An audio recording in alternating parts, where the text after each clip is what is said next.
Proselytizing coach. Quote, a religious predator is free to proselytize in Florida, end quote.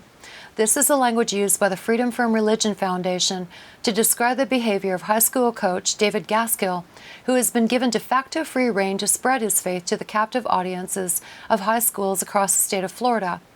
As a member of the Fellowship of Christian Athletes, it would be legally permissible for Gaskill to spread his superstitions at official FCA functions and facilities. Instead, Hillsborough County School District allows him to roam locker rooms and parking lots alike, seeking vulnerable children upon whom he can force his beliefs. Gaskill also admits to having a criminal record, though as expected, he claims Jesus has turned his life around. In addition to questions of the Establishment Clause of the U.S. Constitution, there are also privacy concerns being raised by the FFRF based on documented reports that Gaskill is permitted private meetings with individual students in, quote, intimate locker room settings. In addition to following the lives of various students on social media, he also posts photos of his own, documenting his Christian proselytizing and personal influence over Florida teenagers. The Fellowship of Christian Athletes has had ample opportunity to become acquainted with laws concerning proper conduct between unsupervised adults and children, but shows no signs of limiting the preaching of this employee, who is known to use peer pressure to persuade students to accept his form of Christianity while giving speeches on God's rules for sex to whomever will listen. It is clear that a convicted criminal could not attend games and enter locker rooms if school officials and coaches did not allow it, and Jeff Eakins, Superintendent of Hillsborough County Public Schools in Tampa, Florida, has been issued a cease and desist order by the FFRF, but signs of compliance with privacy laws and constitutional protections are slow to develop. Time for prosecution. Quote, I think it's time to prosecute them, end quote. According to a 21-year-old girl from Idaho, those deserving of legal action, her own parents, are not criminals in her home state. Mariah Walton describes being out of breath at school, quote, my lungs burn because I can't get the oxygen I need, end quote. But her disease, pulmonary hypertension, is the result of an easily treatable disorder, if a simple surgery had been done when she was still a child. Now the hole in Walton's heart has led to a chronic disability that is essentially inoperable. But Walton is comparatively lucky to have survived her condition as long as she has. The Peaceful Valley Cemetery in her home state is full of children and infants that have perished under similar circumstances. This is a consequence of protections in Idaho that shield parents from charges of manslaughter or negligent homicide if the victims are their own children and if their suffering is due to faith. Idaho is a haven for faith-healing Pentecostal sects who firmly believe that prayer alone can heal any childhood illness, no matter how many times their beliefs are disconfirmed by the reality of their dying children.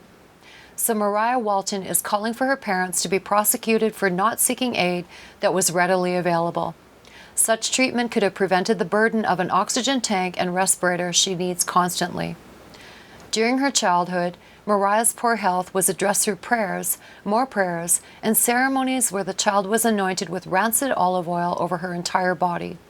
But consistent with the failures of other prayer studies, these empty pleas had no effect except to appease her parents' superstitions. Mariah's sickness grew progressively worse. When she did manage to see a real doctor in her teens, the hypertension was irreversible. Quote, I feel it is not okay for people to be allowed to ignore modern science that saves lives.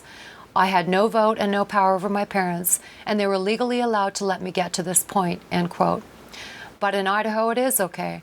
There is currently no legal mechanism whereby her parents can be charged with faith shield laws in place.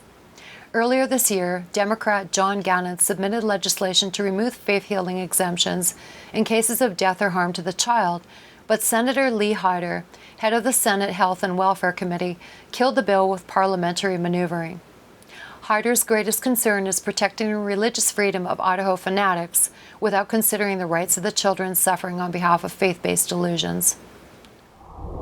Muslim man loses High Court bid to have son circumcised.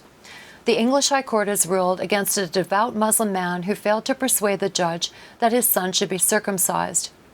The father, a man of Algerian descent who has been living in England for the past 15 years, argued that circumcision would be in accordance with his Muslim practice and religious beliefs and in the youngster's best interests. But the boy's mother, who grew up in Devon and is separated from their father, disagreed. High Court Justice Roberts refused to sign off on the circumcision order. However, after analyzing arguments made at a family court hearing in Exeter, England, she said it was better to defer a decision until the boys, ages 6 and 4, reached a stage where they could make, quote, individual choices, end quote. In recent years, the non-cultural benefits of circumcision have come under scrutiny, bringing up thorny questions of consent and bodily autonomy. In addition, many of the supposed medical benefits, such as lower STI transmission, don't seem to have the data backing up their claims, as was once thought. The boy's mother argued that she opposed circumcision, quote, until such time as the children have reached an age where they are competent to give consent to such a practice, end quote. Let he who hasn't buggered a boy cast the first stone.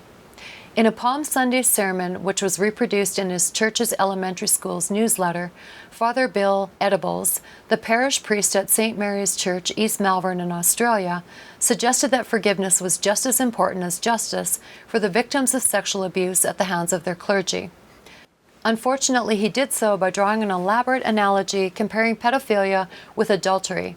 In his address, Edibles noted that when the baying crowd wanted to stone an adulterous woman, Jesus reminded the frenzied mom that not any are without sin.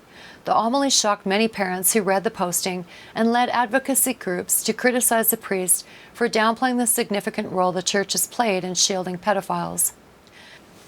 The church responded via the Media and Communications Director for the Catholic Archdiocese of Melbourne, Shane Healy, who said, quote, it's absolutely a sermon of forgiveness. I just don't see how anyone could read it and have any other interpretation at all, end quote.